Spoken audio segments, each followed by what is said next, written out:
Hello everyone, welcome to this video on how a fencing tournament typically operates. Many of you are probably starting your fencing careers during the COVID-19 restrictions, and as such, you may not have had much experience in actually gearing up in fencing or going to any fencing tournaments. So this video hopes to give you an overview of how a fencing tournament typically runs and give you some advice as to how you can best keep things moving during a fencing tournament. Before attending a fencing tournament, you must register and pay for the tournament. This may be through a platform like Go membership, as we have in Ireland, or it may be different for the individual tournament that you're signing up for. You'll also need to purchase a license for insurance purposes. If it's your first time signing up for a license, many countries like Ireland offer a free year. If not, it's your second or third time signing up, you'll have to pay for a membership. When you arrive at the venue for the fencing tournament, you'll have to check in at the DT's desk. It's very important you do this before the closing time that is listed on the promotional material for that tournament. In some tournaments, you may have to get your equipment checked as well. Most tournaments throughout Ireland don't require that, and it'll be assumed that your equipment works when you get on piste. Once you've registered at the DT's desk, put down your stuff, and gotten changed into sport-appropriate clothing, you should begin to warm up for the tournament. This consists of several parts. First, you should do a full body warm-up where you do range of motion exercises. Then you should work out your footwork. Warm up doing the different moves that you would do on piste. Finally, you should gear up into your fencing gear, find a fencing piste, and warm up with a partner in a couple practice bouts, testing your equipment.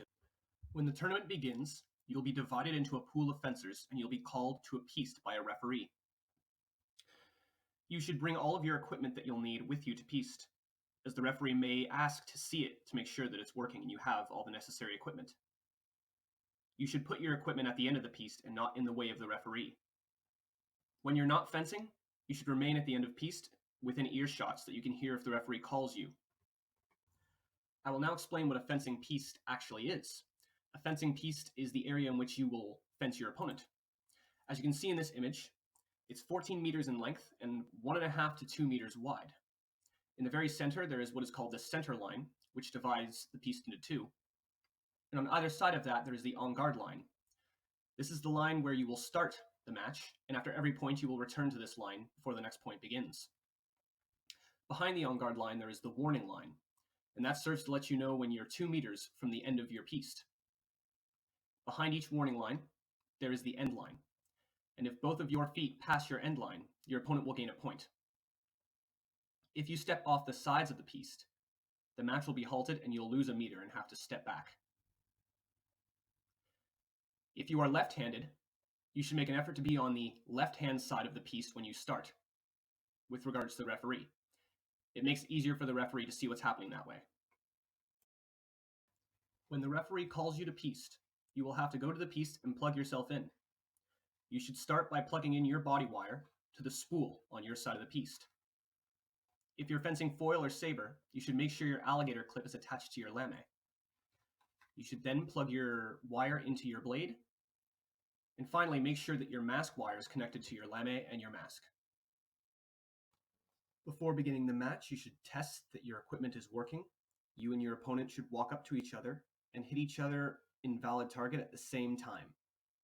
Typically, this is done with the mask off or just held over your face, but in some tournaments, they may ask that you keep the mask on for safety. Then you will do a salute to your opponent and to your referee. This consists of you bringing the blade up vertically towards your face and then down to your side. The referee will then call en garde, in which you'll put on your mask and assume the en garde position at your en garde line. Then we'll say ready or prêt, and then allez or fence. After they say this, you may then begin fencing your opponent.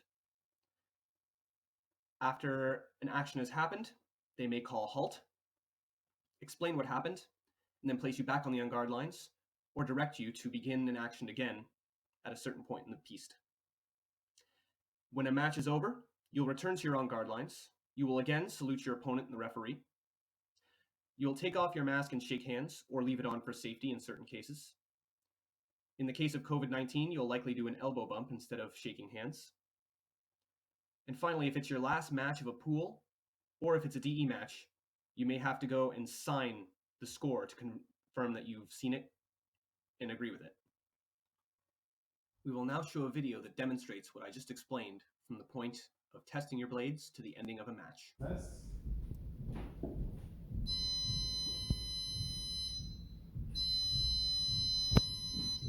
Salute. On your hours. Ready? Allez. That touche points from my left.